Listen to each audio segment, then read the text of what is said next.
Every single thing that you just said is untrue.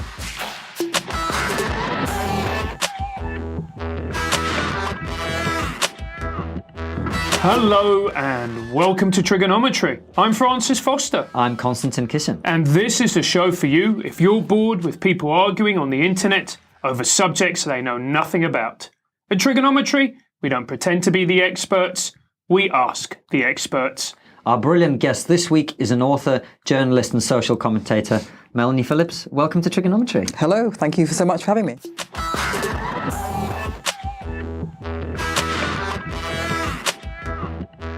It's a pleasure to have you here. It's been a while in the making, this interview. It's great to finally get you on the show. For anyone who doesn't know who you are, which is not many people these days, but there are some, I'm sure. Tell everybody, who are you, how are you where you are, what has been an abridged version of your journey through life? Oh my goodness. Well, I am currently a columnist for the Times newspaper.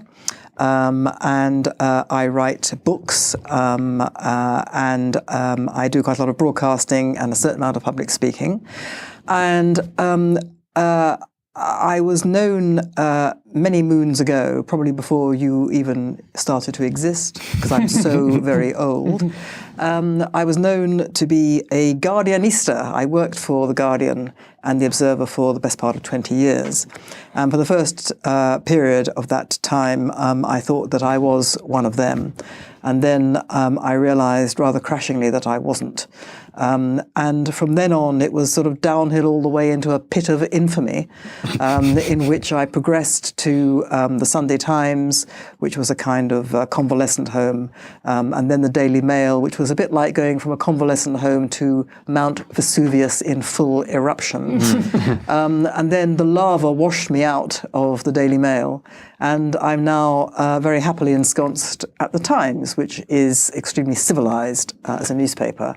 So I've had quite a journey, and my journey through newspapers reflects my journey politically to my former comrades on the left. Not that I ever thought I was the left, I thought I was a liberal. I still think I'm a liberal, but in those days when I worked for The Guardian, I thought that being a liberal and being left-wing were pretty well the same thing, and that was not least because everyone used to talk of themselves as the liberal left.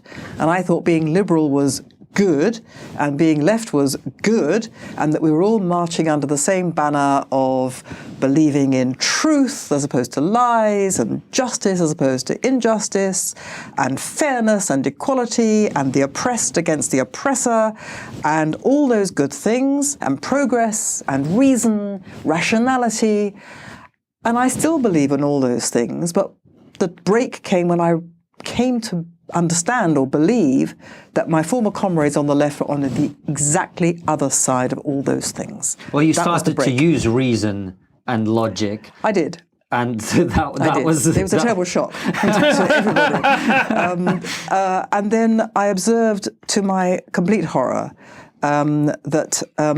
and to begin with, my complete perplexity, that literally like that, the first column I wrote, which offended against the dogma of the left, I was immediately ostracized. I immediately became something that was against the left and therefore had to be the right. And it took me a long time to put a lot of stuff together, and a long time before I felt able to, or ready to, leave what I consider to be my family, my political family, but I did leave it, and have basically fought them ever since. And in response, they never engage in the arguments with me. Instead, they label me with increasingly ferocious labels in order to silence me. So to begin with, I became right-wing overnight, and then when I didn't stop, when I went further and further, issue by issue, down this terrible hill of infamy, I became far left, and then ultra left, and then fascist, and then Nazi, which is great since I'm a Jew. And then they discovered I was a Jew and I was the wrong kind of Jew because I supported Israel. So then I became the mad Likudnik, warmongering Zionist Jew. And then Stroke when I still Nazi. kept going, I became deranged and insane. So then I became the deranged and insane, warmongering, Nazi, Zionist, fascist Jew. And then it becomes quite difficult to think what else they can throw at me. So that's basically the person you're interviewing. I thought you'd like to know. And all those titles are actually great names for an Edinburgh show. Bit of a mouthful, yes. That will be. Well, it's a pleasure to have another deranged Nazi Jew on the show. We've got two of them now on one show, which is, I'm sure, a rarity. Whenever we speak to people from around different political positions, my sense, or our sense to some extent now, is the kind of things that you talk about. The question I really want to ask you, if I dig really deep, is, are we living through the last days of the Roman Empire? Is that what's happening here? In terms of the West and the collapse of, the potential collapse of a civilization? Is that where we are? It certainly has Is that overstating the case, do you feel? No. I think understating it, I think. I've thought for literally many years that this is a civilization that's hurtling towards the edge of the precipice without even realizing there's a cliff. It's just completely blind. And I think that I think what's been happening, I would say since the Second World War, and we can talk about why I think that was a major watershed. I would go back further and say I think that the First World War was also a major watershed. And I would go back even further and say the seeds of this were actually sown in the 18th century Enlightenment and have just unraveled over the time. But I would say that certainly in the last 50, 60, 70 years, it's been unraveling. And I would say it is a retreat from the, or a repudiation, a loss of belief in the fundamentals of Western modernity. I think that a profound demoralization set in as a result of the Holocaust and the Second World War, which occurred in the very crucible, the very heartland of high Western culture. Germany was, a country which thought of itself as the sort of quintessence of reason and progress and high culture. They all loved Goethe and Schiller and Beethoven, and they played people to the gas chambers to the tunes of Mozart. Okay, so the West knew that. And the West, I think, then was totally demoralized. If we could do that, if that's what reason has done, we've had it with reason. And we've had it with the nation state, because they believed the story that they told themselves in the West was that Hitler was a nationalist. And I think that was also a misunderstanding, because Hitler wasn't a nationalist. Hitler despised people who believed in the nation. He thought they were petty and silly and ridiculous. He was an imperialist. He believed that he was put on earth to recreate the Holy Roman Empire. So he was a Remainer. Well, let's not quite go there. Let's not quite go there. But he certainly wanted to invade people. And if Britain hadn't been nationalist and so really full of what it stood for. We're both Remainers, by the way. Yes. We both voted Remain. Let me not even insinuate that you have anything to do with Hitler. Yeah. But anyway, I think that sort of set in a kind of demoralization which made the sort of governing bodies of the West, the political and intellectual bodies that control our culture, very vulnerable to a whole series of anti-Western, nihilistic, destructive ideas, which is where we are now. So you've mentioned these nihilistic, destructive ideas. I mean, it's very, very dark terms that you're using. Could you pinpoint a couple of them that you think are particularly destructive? Well, yes. The destruction of the traditional family and the destruction of the concept of education. Those two things, education and the family, I think are what underpin a society. They give a society its shape. And I believe that the traditional family of a mother and a father bringing up their children, while not ideal in every respect and in every circumstance for sure, is nevertheless, broadly speaking, the best way to produce emotionally healthy individuals who will go on and, do well in life. And we kind of got rid of all that because we thought it was entirely wrong to have a hierarchy of values, entirely wrong to have a hierarchy of family or any other kind of cultural background, because that meant that people who weren't from that background might feel or would feel disadvantaged, put down, and so on. So we had a level playing field, so no family background could be privileged.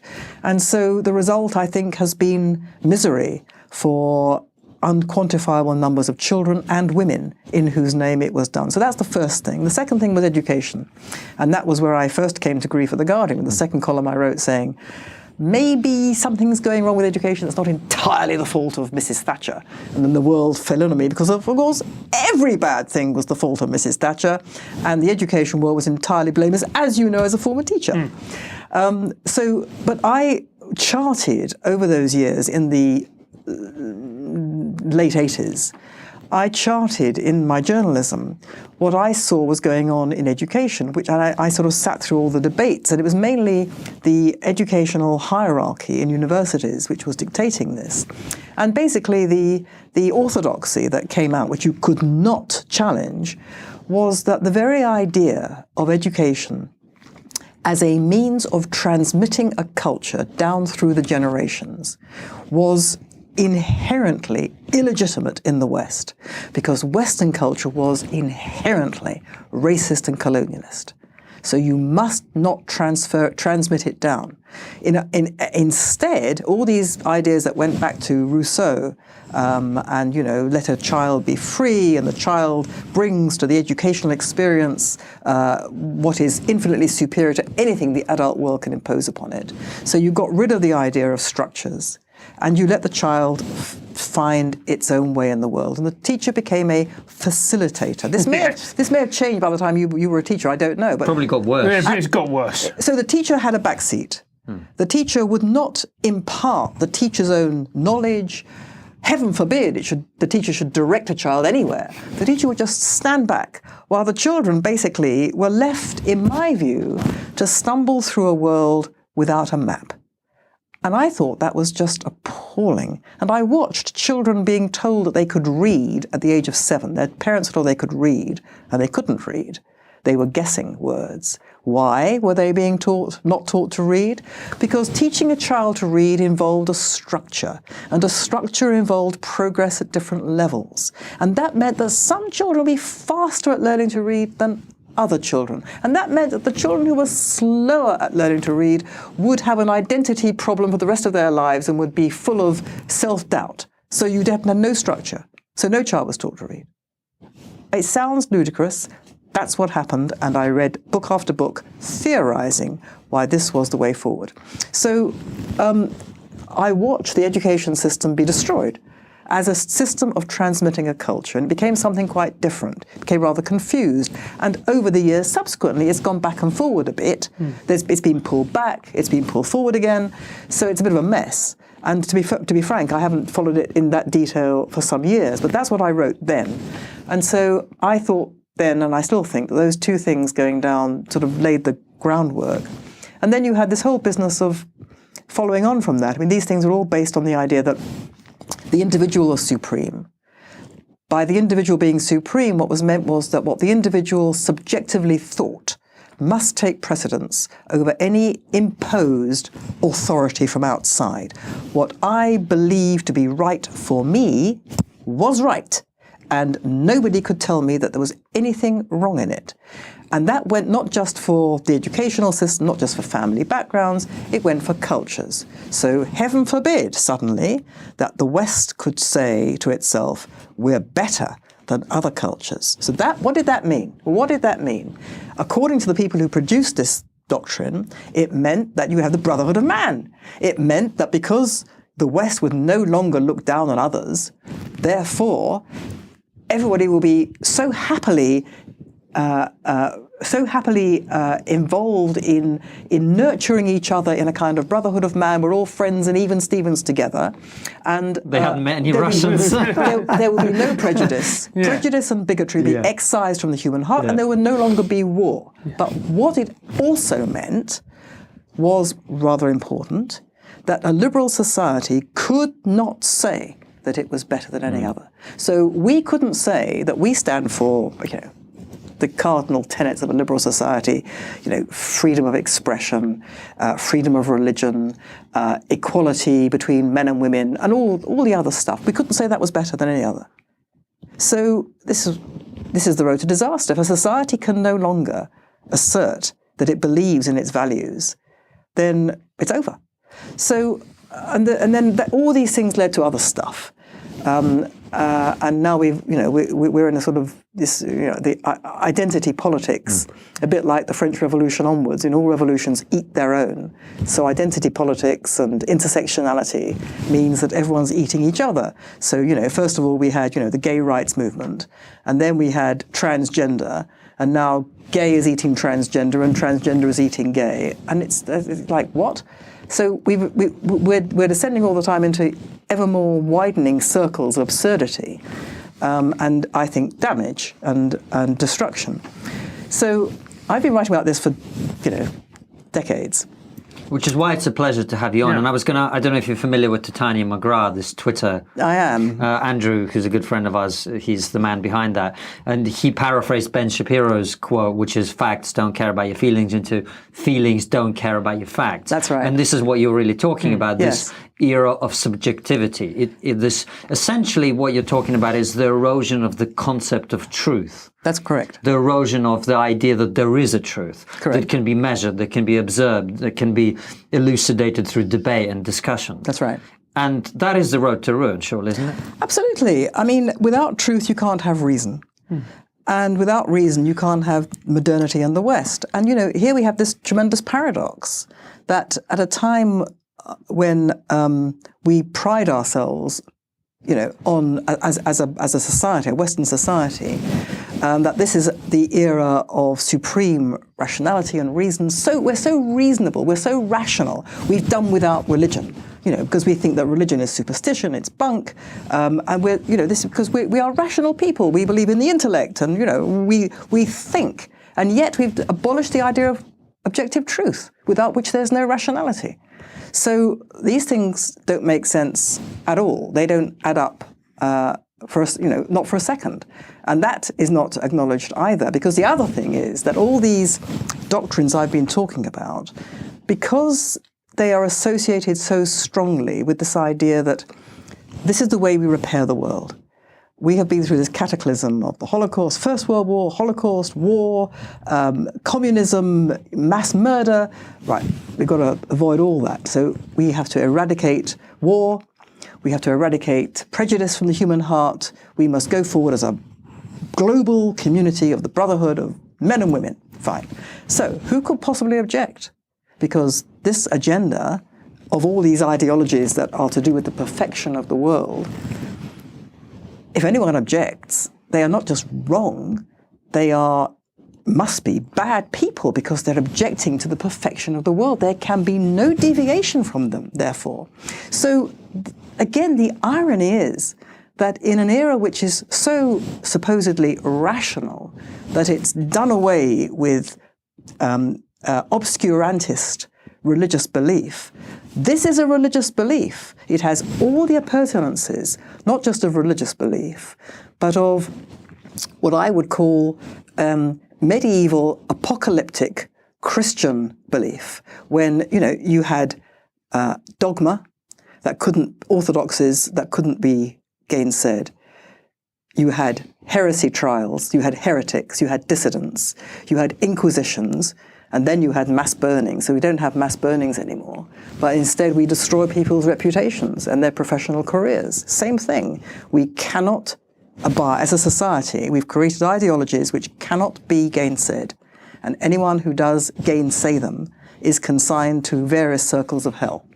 And so how do we push back against this movement? Because you're insinuating that it is a battle. Brexit! And the B word happens again, ladies and gentlemen. We're back where we started. So, is it really Brexit, do you think? Well, this is complicated, and it sounds absurd to say Brexit because, what's Brexit got to do with all this? But I believe that all the time I was writing about all this stuff, I was getting a lot of support from the public, all of whom I could see, they were in hiding. They were all being told that the beliefs they had, which contradicted all these ideologies, were not just wrong, but despicable. They were despicable people. And then Brexit happened, and I thought, 17.3 million people actually think like me. Because not that they thought like me in every one of these issues, but broadly, the underlying assumption of what I would call the intellectual political establishment, which was to do with this business of, the nation is basically a bad thing, and the idea of a culture being better than any other is a bad thing, and all that sort of stuff. And that anyone who objects to that is an imbecile and bigoted and a little Englander. What was David Cameron's famous phrase? Fruitcakes, closet loonies, closet racists. All those people said, you know what? We have a vote now to show that that's not true, because we want our country. We want to govern our country as an independent nation because we believe in democracy and we believe in governing our country, and we want to be able to have our own culture expressed through our own laws made by our own democratically elected parliament, which can't be overturned by a foreign court. Now, I believe that was not in the front of people's minds, but that's basically what they were on about. And then, so Brexit happened. And I thought, when I woke up, that morning, I had two thoughts. One is that, well, what do you know? Possibly Britain might survive after all. And my second thought was, nah, it'll never be allowed. This will be a fight to the death. That was my second thought. And then, I don't want to give you a seizure, but then the election of President Trump happened. And I thought, the second shoe has dropped. Because whatever you think about President Trump as a person, and I have a number of reservations about him, to put it mildly, what he stood for was, again, the American people saying, we don't want what we are being told we have to have, a borderless country. We want our country. We want to be able to say that America stands for something which we will defend, and we'll welcome people in, but we have to be a country under the law. We cannot have this mass law breaking on the basis that there shouldn't be any border laws because we're all a brotherhood of man. And they were called racist and rednecks and bigots, and they elected their guy. And then in Europe, the entire political establishment has agreed for decades that the nation is the source of everything that went wrong in Europe. The entire establishment. And so the people of Europe were told, you want to have your own culture? That's the road to Nazism. No, you will have what we will give you. And guess what? They're voting for populist parties, some of which, in my view, are simply parties which are saying, you know what, we just want to have our own culture back. And some of them are obnoxious. They are racist. They come from, they have Nazi or fascist pasts. And it's a mess. But it's because the people have no alternative. So you have those three things happening, which I believe signify a great movement of the people. Not unifiedly, by no means unifiedly. On the contrary, there are these great fights going on, as here over Brexit, blah, blah, blah, Trump, totally divisive. But it's a fight now that wasn't in existence before. There is a fight on between two sides. One is basically pro the basic ideas of the West, and the other is not. That's an exaggeration, and there are people who want a bit of both, and I don't want to imply that people are, totally on one side or totally on the other side, but that's broadly how I see it. So there is a kind of chink of light, except that battle is joined, and who knows how it's going to end, and it could become extremely messy. And even could become violent. No, but messy in the sense of violent. Oh, really? It's already violent in parts on the continent of Europe already. And my fear is that that's going to get worse because this great civilizational division, which has now opened up, it's very hard to see how it can be joined up it is a proper division between different ways of looking at the world.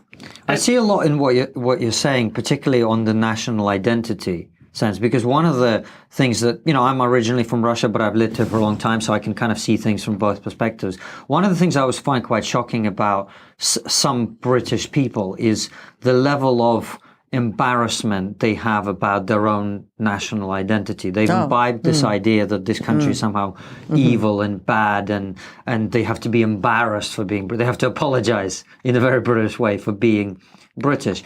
And I've always found that a very strange thing for a nation to embrace. Well, the joke, you must know the joke about, if you're British and someone treads on your foot, you say, I'm so sorry. I mean, that's what the British do, we apologise. But I think the whole of the West has been imbued by this idea that we've been born into original sin, the original sin of colonialism, the original sin of empire, the original sin of slavery, as if we invented it all. And in a way, one of my main quarrels with the left is that they are so racist. They insist on perceiving the world through the prism of their own cultural beliefs. So this idea of being the originators of things like slavery, well, it's simply not true.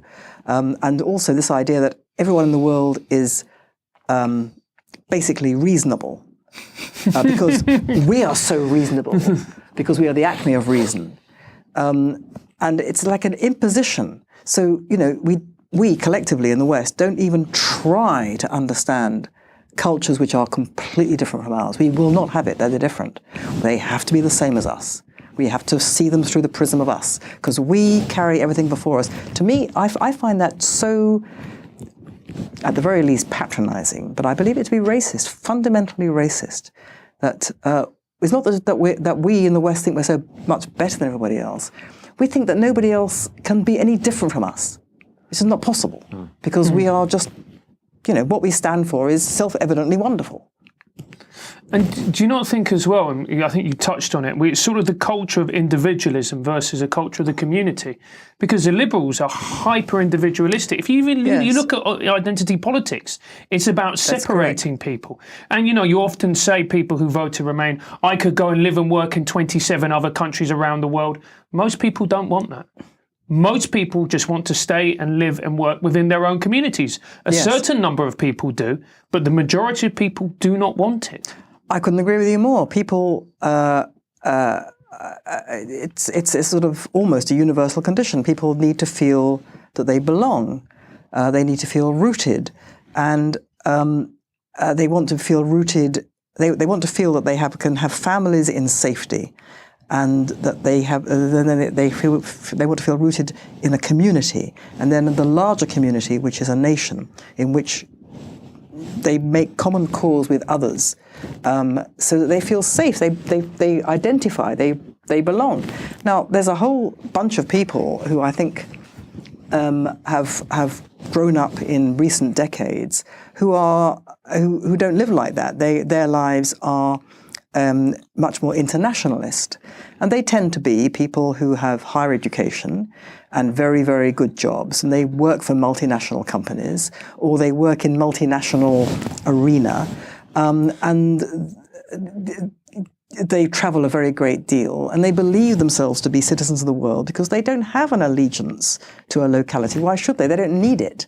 Whereas everybody else does need it. And they look down on the people who need it, and they consider that to be racist. Well, it's not racist. It's just sort of human nature to be like that. I think that does explain quite a lot of the division, unfortunately. But again, it's a very unpleasant attitude that, anyone who's not like me, says this upper class, is an inferior being. They're racist, they're bigots, they're rednecks, they're imbeciles. Excuse me? And it's also as well that sort of hyper-liberalism, that individualism, which I admit I'm that type of person.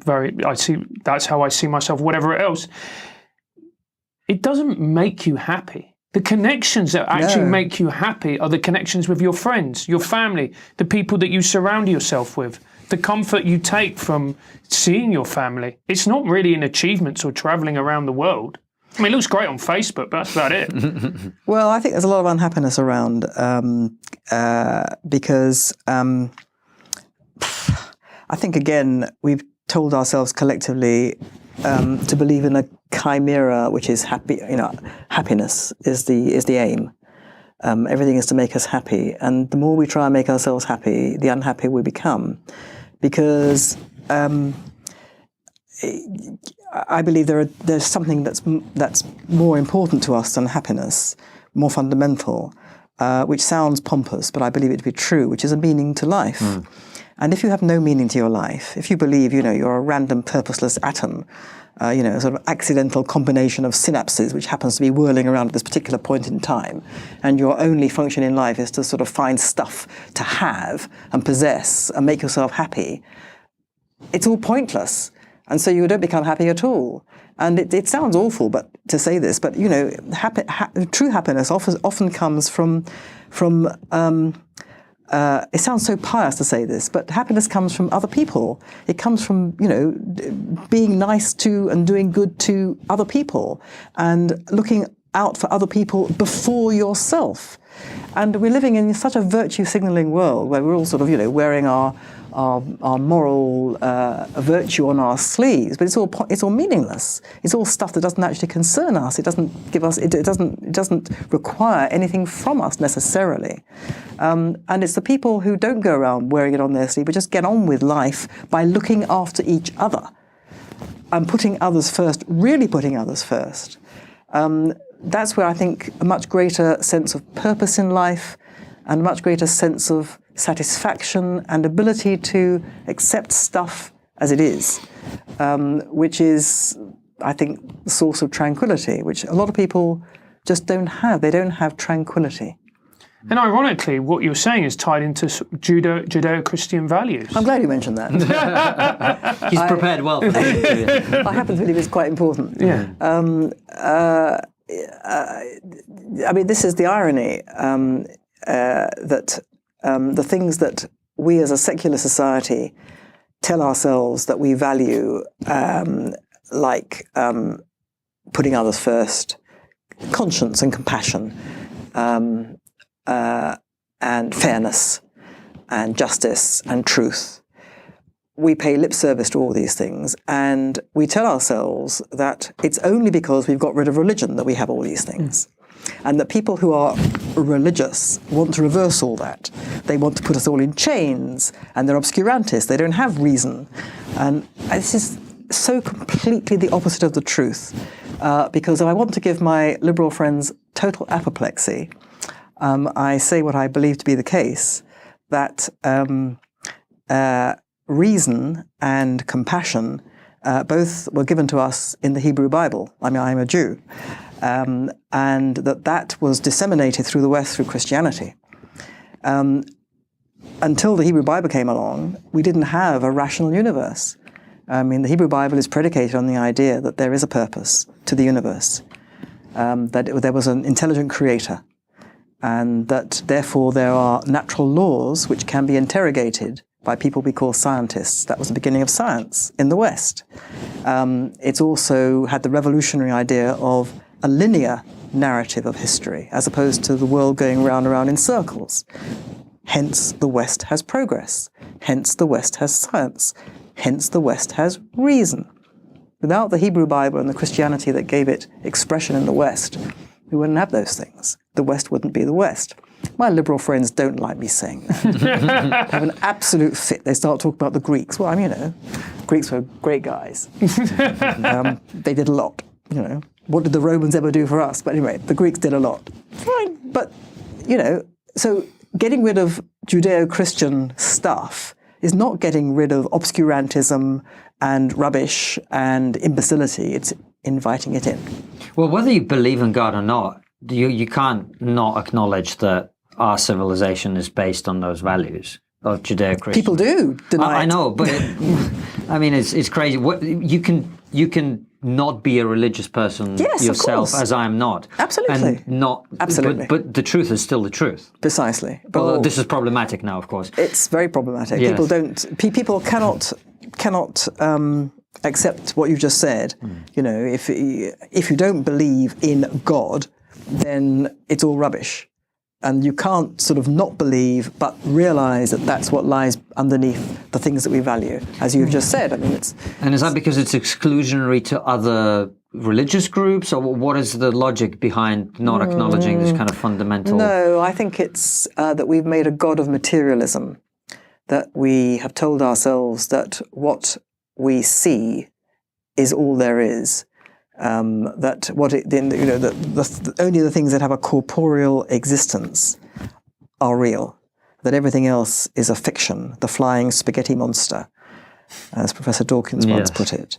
But when you look at a lot of science, I mean, I'm not a scientist, and I'm open to the accusation that I don't know what I'm talking about because I'm not a scientist. But as I've been given to understand by scientists, who I do respect very much, a lot of physics in particular and other sorts of science, they are a kind of, there is the idea that there is stuff that actually proves it all isn't the way science works. It works through hypothesis and falsification and challenge and so on. And a lot of the physics that has emerged in recent years is, you could say, a species of faith, because it is a leap. It's a hypothesis. So the distinction between faith and science, I think, is a false one. I think that a particular kind of faith gave rise to science, and science, in certain respects, has come in recent years to believe that there is something, that there is an element to existence which science not only doesn't yet have the ability to fathom out, but will never fathom out. Now, I'm not saying this, what I'm hearing scientists say. Well, the conspiracy theorists on the internet are going to be happy. The Jews are behind it all, after all. Yeah. Hi guys, we're very excited to announce at Trigonometry that we've got a new sponsor. Now, some of you might be wondering where Constant is. Very sadly, he has unfortunately been deported. Brexit means Brexit. No, I'm joking. He obviously hasn't been deported. He's been sent to the USA to help out with a trial. Now, thanks to our friends at beer52.com, you get the opportunity to sample 8 beers absolutely free. All you need to do is go to www.beer52.com/trigger and pay £4.95 for postage and packaging, and it's all yours. So that's the word beer, followed by the numbers 5 and 2.com/trigger. Beer52 are global pioneers when it comes to beer. They travel the world tasting and sampling the best beers small batch breweries have to offer. Themes have included Germany, Korea, Norway, Finland and California, which isn't a country. The beauty of Beer52 is they don't hold you to ransom, so you can leave anytime you want. All you have to do is go to www.beer52.com/trigger to claim your 8 free beers. Plus, if you mention the show, you will get an extra 2 free beers, which means you'll be able to get drunk on your own, watching Trigonometry like an absolute legend. So all you have to do is go to www.beer52.com/trigger.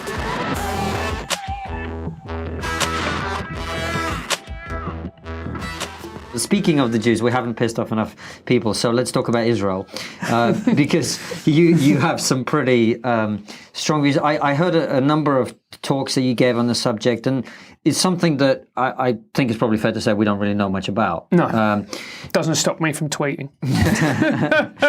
Typical liberal millennial is what you are. But there is this... it's very difficult to talk about it, especially if you don't know anything about it. But the fundamental narrative about Israel essentially is that as a compensation for the Holocaust, the Jews were given a piece of someone else's land in the Middle East where they've settled, and now there is a battle over that piece of land because of that original sin, if you like, which is a viewpoint that, frankly, up until I started listening to some of your talks, was unshakable in my Really? understanding. Yeah, absolutely. Because I don't know. I honestly don't know enough about it. And that's the default narrative. Yeah. Yeah. So, in what way is that not the case, Melanie? Every single thing that you just said is untrue. Most of your conversations, man. That'll make him happy for a Yeah. change. Obviously, it's a big subject, but the idea that the Jews had no connection to the land of Israel until a guilt-ridden West took them out as a remnant of the Holocaust and stuck them into someone else's country is the opposite of the truth. So what is the truth The on that Jews issue? are the only people for whom the land of Israel was ever their national kingdom, hundreds and hundreds of years before Islam was even invented and before the Arabs invaded. The Jews were the original nation upon which America and Britain, in a kind of mystical fashion in Britain, modeled themselves. Why do I say that? They were a nation because they were a people in a particular area of land which they governed according to laws they made and which they defended. Now, they were a nation for several hundred years under various kings, and then they were basically kicked out, and then they returned, then they kicked out again. And then that land of Israel was occupied by vast numbers of different civilizations. The Romans, the Assyrians, the Arabs, various sorts of Muslims, Christians, Crusaders, and for a long period the Ottoman Turks, who were Muslim but not Arab. And then we get to the turn of the last century, and there grew up in Britain, mainly as a result of evangelical Christianity, a movement to return the Jews to their ancestral homeland. And these people were called Christian Zionists. And the kind of apogee of Christian Zionism in political terms was the Balfour Declaration in 1917. It was a cabinet which was dominated by Christian Zionists, and they believed that it was their duty to help the Jews return, to restore their ancient homeland. Long story short, as you will know, after the First World War, the entire Middle East was carved up between Britain and France, which, in itself was a questionable activity. And they created Makes for nice straight lines on the map, doesn't it? well, yes, slightly more complicated than straight lines. But anyway, so, some of these countries that they created, you could say that's very questionable. But basically, the precursor of the United Nations, which was then the League of Nations, in the 1920s, decided that as a matter of international treaty obligation, Britain would be given custodianship of what was then called Palestine, a name given to it insultingly by the Romans in order to erase its Jewish identity. The British would be given custodianship of Palestine, called the Mandate, under which Britain would be under a binding treaty obligation to return the Jews to their ancestral homeland, to recreate it. Now, what was Palestine at the time? Well, a bit of it, a very large chunk of it, was promptly given away to the Arabs by Winston Churchill to become Transjordan, which is now Jordan. So what did that leave as the territory within which Britain had a binding duty undertaken by the world body of the time to return the Jews as a matter of historic right? What was that territory? It is what is now Israel, what is called the West Bank, and Gaza. That is the territory to which the Jews alone were given the right to return because they alone had ruled it. Terms which have never been abrogated, even though the League of Nations is no more. It gave rise to the United Nations. But the United Nations took on, in its charter, it took on all the obligations of its predecessor unless they were specifically abrogated. Those terms have never been abrogated. So what then happened was, although the Arabs at the time, around 1917, 1918, King Faisal notably, and one or two others, they said, we welcome back the Jews to their ancestral homeland. They used this term because it was in their own religion. They knew this was a Jewish homeland. And then a lot of stuff happened. Basically, the British, having undertaken in the first place this duty to settle the Jews in their ancestral homeland, the British colonial office at the time and the colonial administrators who were put into Palestine to administer this mandate did everything they could to stop it. And they, among other things, brought in an Islamic firebrand. This was at the time when Islamism, as we know it, political Islam, was growing. It was sort of invented after the First World War. And the British brought in a particular Islamic firebrand called Haj Amin al-Husseini as the Grand Mufti of Jerusalem. And he was brought in to incite revolt, and he did. There were then pogroms after pogroms after pogroms of the returning Jews. The thing then blew up into a sort of three-sided war. Jews and Arabs and British, or basically at various times all fighting each other. Scroll on, the British threw in the towel, gave it over to the United Nations. The United Nations, Britain by this time had reneged on its obligation to settle the Jews in the land. Britain had decided the only way to solve this was to give a portion of this land to the Arabs in order to shut them up and stop them from fighting. And in accordance with that, the British closed the gates of Palestine at the time when the Jews were starting to be exterminated in Europe. That's what happened. And then the United Nations took over, the war finished, the United Nations took over. The United Nations said, just like Britain had said, right, two-state solution, one for Jews, one for the Arabs. And just as with every occasion since then, the Jews said, what? You're going to take this away from us? Fine, give us anything, because we're desperate. And the Arabs said, what? Jews? Here? Never. And they invaded, or they went to war against the Jewish homeland. There was what's called the War of Independence, which amazingly the Jews won against all the odds. Subsequently, there have been, I've forgotten how many, 2, 3, 4 offers of a state of Palestine to the Arabs, which have been made by Israel. At every occasion, the Arabs have refused and have gone to war or have stepped up terrorist activity against Israelis. Melanie, before we go any further into that part of it, I just want to come back to this homeland idea, this idea that many, many centuries ago, if we strip away their identities and we just go many, many moons ago, a certain group of people had a kingdom in this area. And after that, there have been 10 civilizations or 15 civilizations that have come and lived in this land. And now, for some reason, it's kind of like me, isn't it a bit like me going, well, I grew up in this flat in Moscow, and now I want to be resettled there. Yeah. And all the neighbors have agreed to kick out that guy who lives there now and put me in that flat instead. Is it not a bit like that? Well, no, it's not like that. First of all, the Jews never left the land.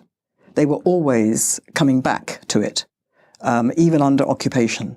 There was always a Jewish presence in the land, and from the mid-19th century onwards, there was a Jewish majority in Jerusalem. That's the first thing. The second thing was that the land at the time of the mandate was very sparsely populated. The people who were there were mainly nomadic Arabs, but they didn't have an identity. They considered themselves to be part of Syria, which was created, or Bedouin. There was no such thing as Palestinians. Palestinians were the Jews. But there were people who lived there. There were people who lived there, yes. Right. And then because the Jews started coming back, Arabs and others started pouring in from neighboring Arab lands. And the British then let them come in, even though they were, many of them, illegal immigrants. But they let them come in because they wanted to stop a Jewish homeland. So it's not a question of kicking people out. It's not a question of, people who had some sort of mystical attachment to some country. You're talking about the Jewish people who have been persecuted in virtually every country in which they've settled. No country ever wanted them. apart from India and China, which have never had a problem with their Jewish populations. But in Europe, no way. Nobody wanted them. And it was in respect of that, as well as the fact that they were the original nation and have always wanted to go back, that they were considered to have the right to go back. So is this kind of perpetual persecution what I'm just trying to get this logically clear? Perpetual persecution of Jews in Europe. Yes. Is that what uniquely in the history of humanity gives Jews the right to resettle a land in which they didn't have that much of a presence? No, it was centuries? their country. But a long time ago. Oh, okay. So why do people think that, if they think that it was the Palestinians' country a long time ago, that means that they should have it?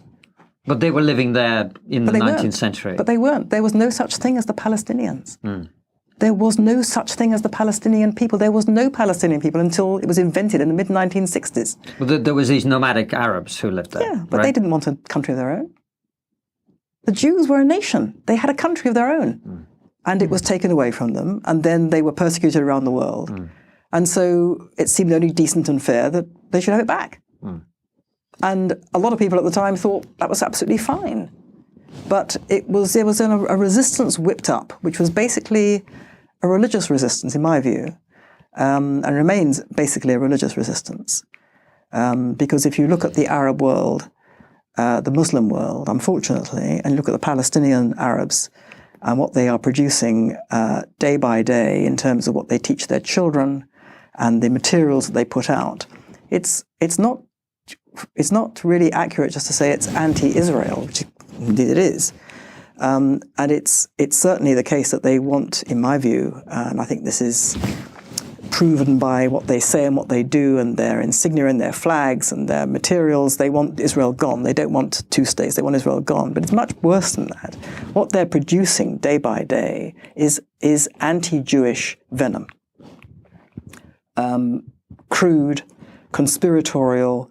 Jews are uniquely the source of evil in the world.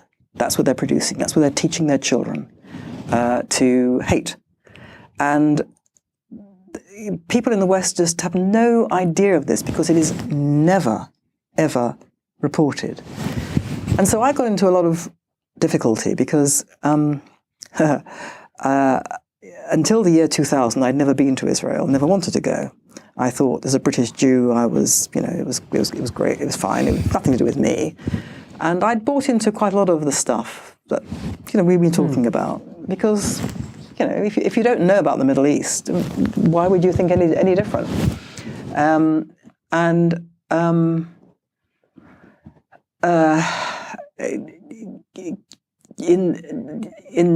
1982, when I was at The Guardian, I was brought up very sharply against the fact that, as a British Jew, I spoke, as a matter of fairness, about why there seemed to be a double standard in the reporting of Israel at that time, as opposed to reporting of Syria. Syria at that time had murdered or caused to be killed between 15 and 40,000 opponents of President Assad, the father of the President Assad. And it was virtually not reported at The Guardian. It was a few paragraphs. It was nothing. Whereas Israel was at war in the Lebanon, and it was a front-page story every day. It was furious editorials. It was outrage and op-eds. And I said, why is there a double standard? And that's when I realized the racism of the left, because I was told, of course there's a double standard. You don't expect us to treat the developing world like us. The developing world is not brought up as we are to respect human life. Consequently, we can't judge them by our standards. That's racism. And I went, what? So let me get this right. If someone's born into the developing world, they're not entitled to the same rights to life and liberty as we are? Isn't that racism? And they said, why are you so upset? We do you the great honor. I became you. Like that. You. We do you the great honor of assuming that you and Israel, and I became Israel. that you in Israel adhere to the same principles as we do. Respect for human life. So we judge you by our standards. And what's more, you tell us that you are morally superior to us, so we should judge you by higher standards. And that's when I realized the anti-Semitism of the left and the racism of the left. And that's when I first realized that my naive belief that we were all marching to the same tune, behind the same banner of decency, was not the case. They were on the other side. And then I didn't do any more stuff about any of that for a long time. And then in the year 2000, when the Intifada started, Second Intifada as it was called, something very similar happened. Israelis are being blown to bits in pizza parlors and cafes and on buses in Israel. And several thousand were murdered. And from the get-go, in Britain, Israel was totally condemned for taking condign action to stop it. And as a matter of justice and fairness, I said, what is this? Why are you behaving like this? And everybody went, oh, she's a Jew. She's not properly British. And that was when I realized, as a British Jew, you could not support the Jewish people as a people. Not allowed. And that's when I realized something was very, very badly wrong with Britain's attitude to Jews, not just to Israel, but to Jews. But the two were bound up together. Because Israel was being presented, not least by the BBC, as basically the fount of all evil in the Middle East. It was an aggressive country. It behaved illegally. All of this, in my view, as I came to believe over many years subsequently, all of it was a lie. But that's what everyone was told. And so consequently, if you were a Jew standing up for all this, then of course you were also evil. Of course you were. And this was a shattering, really shattering set of developments for me. And eventually, kind of long story short, or shorter, I came to put all that together with all the other stuff we're talking about. All the other stuff we're talking about, because it's all to do with, as you said, Constantine, truth and lies. Is basically what it's about. When you pare it all down, people are telling themselves lies about reality. They're living in a world of fantasy, which they purport, they want us to believe is the reality. They tell lies about other people, and that they don't realize that they're lies, because there's no such thing as a lie anymore. There's no such thing as truth. Everything is a matter of opinion. Everything is a matter of opinion. So you can't ever win an argument. So all these things, it seemed to me, I'm syncopating a lot of stuff. It's a big topic. Yeah, it's a big topic. I wanted to ask you something about anti-Semitism, because I know one of your recent books deals with that matter. Glad you mentioned my recent book. Actually, I wasn't going to talk about your book just yet. But I wanted to ask you about Jews in general, and why is it that Jews, we're not really part of this progressive stack, as they call it? We're not oppressed in the same way in this view of the world. Yes. We're all you're a woman, therefore you're oppressed more than I am. And we don't do the intersectionality somehow. Doesn't seem to cover Jews for some reason, absolutely even though not. as you mentioned earlier, I think historically it's certainly one of the most oppressed minorities in the history of humanity. Absolutely, the most persecuted. So why don't we get the credit? And we're so tiny. Yes. We're such a tiny number. So I want my oppression points. I want my BBC diversity. They need a Jewish Nazi on the BBC. Constantine, you just don't realize Jews run the world. Ah, yes. They run the media. I forgot about that. They run the banks. They run the law. They run medicine. They're into everything. This is the default position. Jews cannot be victims because Jews are powerful. Why are they powerful? Because they are behind capitalism. This is how the thinking is. So you have the most persecuted people on earth who are the most powerful people on earth. And this is the thing about anti-Semitism. It simultaneously treats Jews as lower than animals and as the most supernaturally powerful force ever known in the history of mankind. Simultaneously. The most powerful and the most animalistic and useless. Simultaneously. There is no prejudice like it. So I'm afraid that the whole intersectionality thing, and the whole anti-Israel thing is based fundamentally on anti-Semitism. Big caveat. That does not mean that people who think Israel is disgusting are necessarily anti-Semites.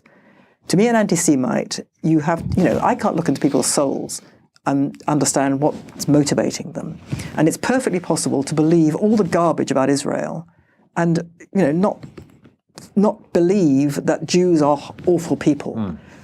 But what I'm saying is that the discourse about Israel is fundamentally anti-Jew because there is no other country, people or cause in the world that has ever been subjected to this level of obsessional, hysterical vilification based entirely on falsehoods, and which elevates Israel, just like the Jews have always been elevated in anti-Semitic discourse since time immemorial, as being the world's single most evil or destructive or harmful entity.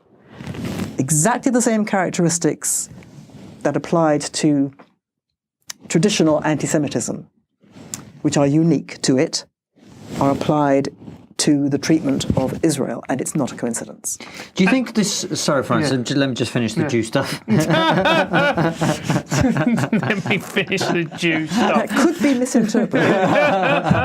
Everything we say can be misinterpreted on the internet. But I just want to finish this thing because Jews are successful as a group. Comparatively to other groups. I think that is probably fair to say, statistically speaking. And you look at what's happening to Asians in America in terms of Harvard, and I don't know if you followed the story. Basically, people who have a high SAT score in America are disproportionately Asian, Chinese Americans, Japanese Americans, and they get discriminated against in applying for universities. So is it more that just as a successful minority, you don't fit the narrative of intersectionality? Is that maybe why that we don't fit the narrative and therefore we're not included in the oppression metrics? Well, but you mentioned, Asians. They're included. Well, Japanese and Chinese probably not so much. Not so much, no, but they're not excluded. They're not given affirmative action, is what I'm saying, right? Certainly in American universities, for example. I don't know. They're punished, in fact, for being clever, essentially, or well-educated and hard-working. There is something about that. And with Jews, it's even more so because the disproportion between the tiny number of Jewish persons and their achievements, Nobel Prize winners, is, I think I'm right in saying, it's more extreme. The disproportion is more extreme than anyone else. So there is more resentment. I would say it's. I would say it's resentment. I wouldn't say it's simply that. Oh well, we don't have to look after them, so they're all right. It's more a resentment because I hear it. I hear it the whole time. Jews are controlling. They're controlling the banks. They're controlling capitalism. They're controlling the media. I hear it the whole time. It's definitely what happens on this podcast. Me controlling everything. Right. Go for it. A couple of questions. Number one, would you say that anti-Semitism is on the rise? I have friends who are Jewish and state that and state it openly, and state in particular on the left that it's become more open and people are actually now feel more liberated to say anti-Semitic things. Definitely. I think, I do get a bit impatient because I think, I've thought this for a long time, and it's only really since Jeremy Corbyn came to power in the Labour Party that it's become a thing that's been talked about. If one tried to talk about anti-Semitism on the left previously, we were people like me. In fact, probably just me, because I think can't think of anybody else who was saying it. But I was told, you're waving the shroud of the Holocaust to sanitize the crimes of Israel. Excuse me? Okay. And that's because the whole business of Israel was always wrapped up in this. And a lot of it, it was very hard to separate it out. And then Jeremy Corbyn came on the scene, and then the whole thing exploded in the Labour Party as an issue in the way that I'm sure that you know. And as a result of all of that, people have felt emboldened because nothing's been done to put these people back behind underneath their stone. People have become increasingly emboldened to say stuff which would have been not said so openly just a few years ago. But it's been there. It's been building for a long time, and I believe it's intimately connected with Israel and support for the Palestinians. Because if you're supporting people who are in the Palestinians who are saying week in, week out, the Jews control everything, they're the source of evil in the world, they control capitalism, they control the banks, they control American foreign policy, then why are people so surprised when people in the Labour Party say it, when they're supporting that? I remember when the Iraq War happened, the Iraq War was not exactly uncontroversial, but I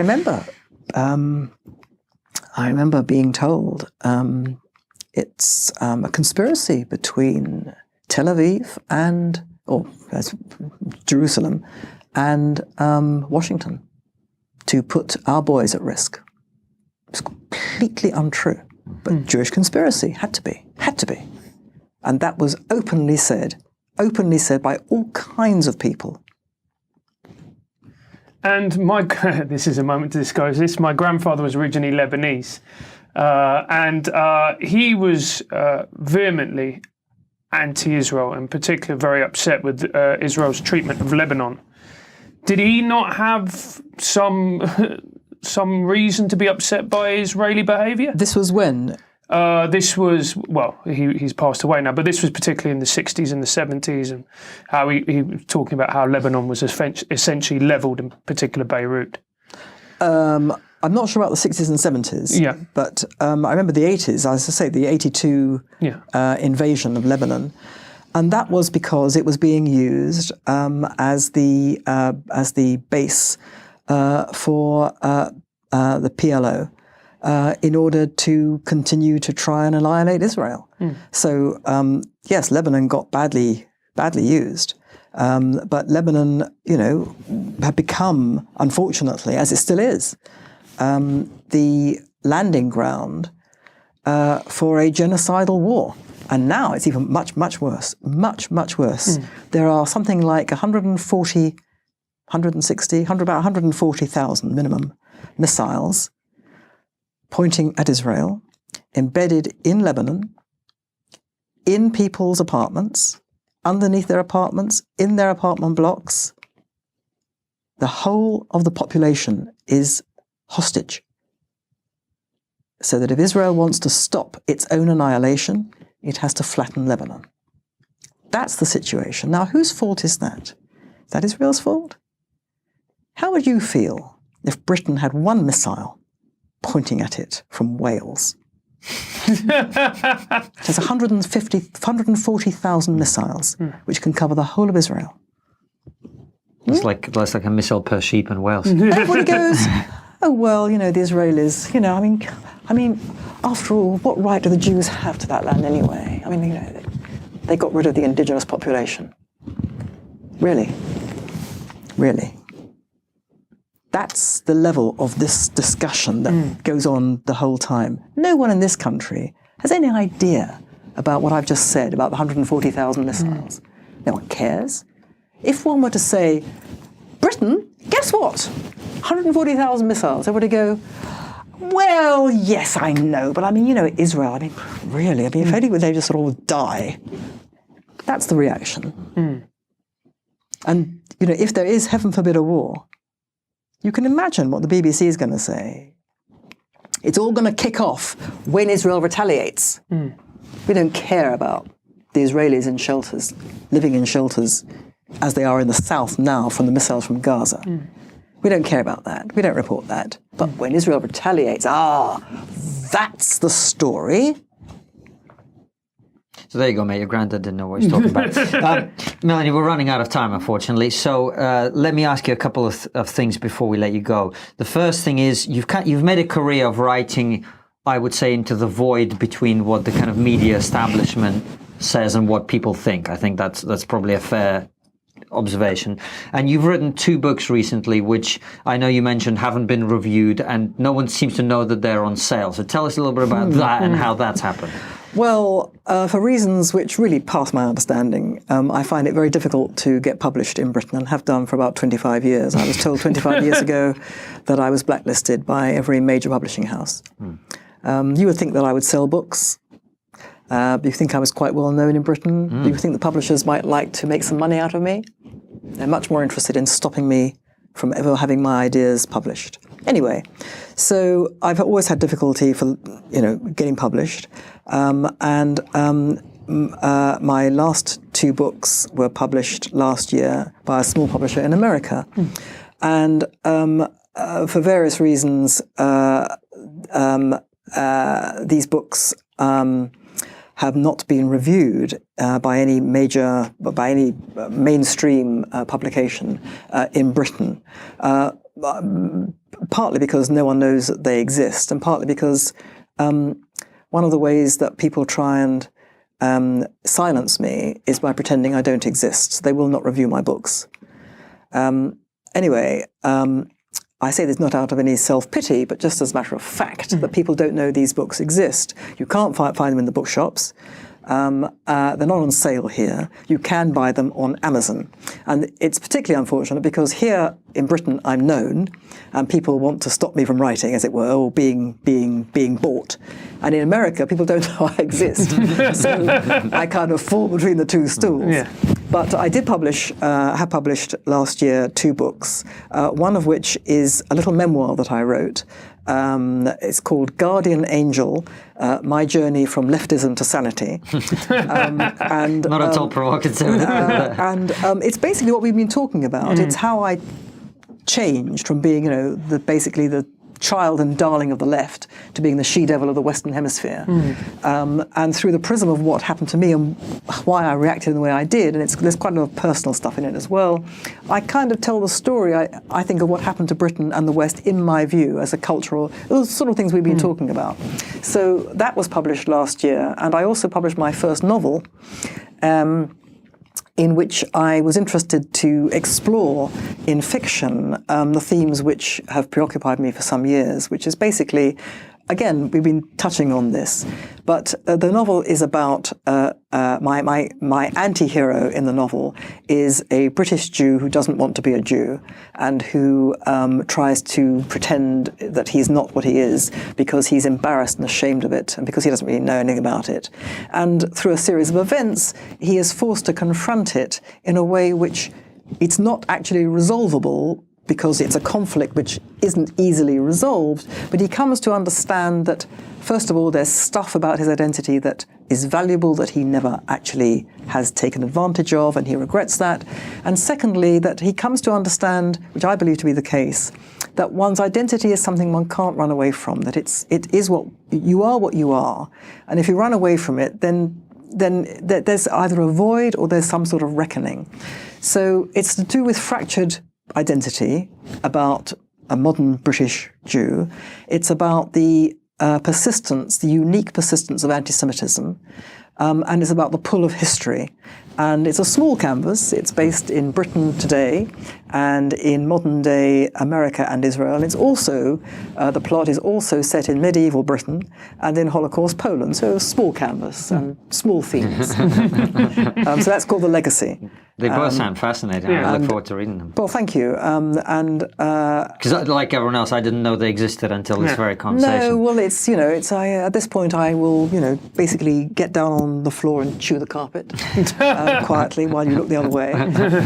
But it's very, very, very annoying because the people who have read it, there are lots of. If you look on Amazon, you'll see lots of lovely people who've written very lovely stuff, and they say things like, "This is a page turner, I couldn't put it down." And I'm thinking, why can't you tell somebody in the media this? But they don't. Anyway, so no one knows it exists. They exist, but they do exist, and they can be bought on Amazon, and it's very good of you to mention them. And trigonometry fans now do know they exist, and will be no doubt getting the books very soon. But we've got one more question for you, Melanie, before we let you go.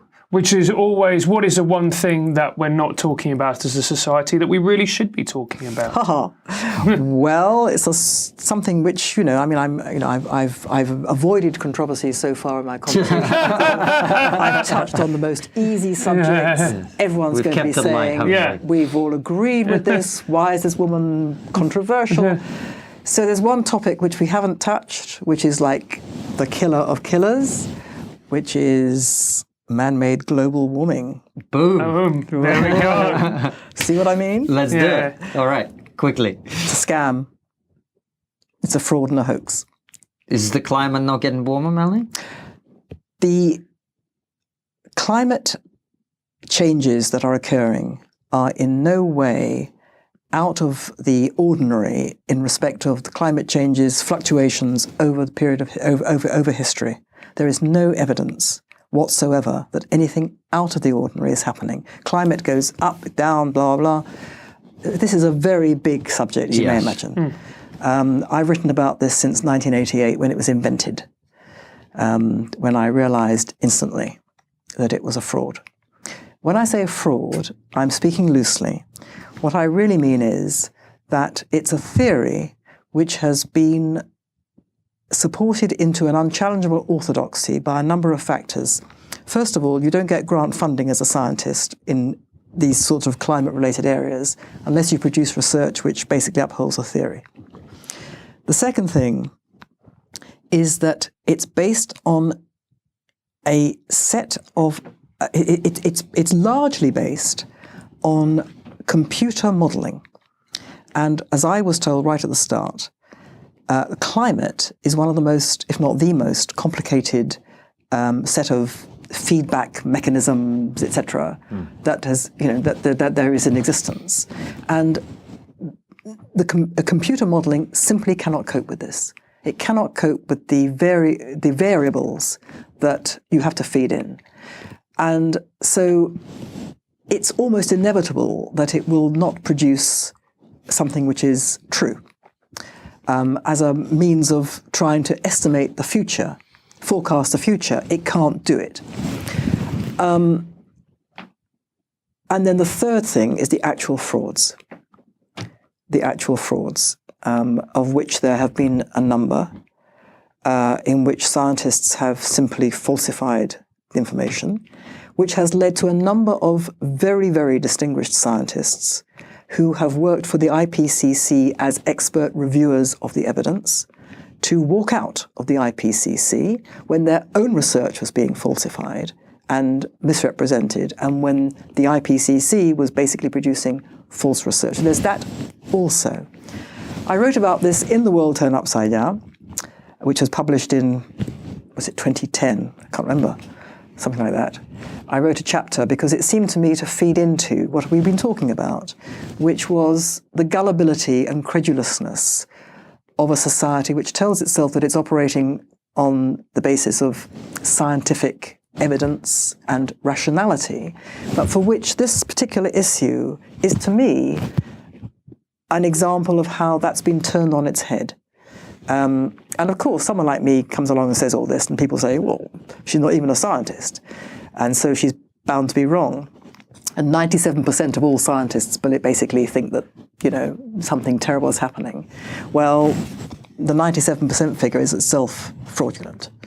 It was based on a misreading of evidence. And there are hundreds of the most prominent scientists, and I listed some of them in my book. I've listed them in what I've written.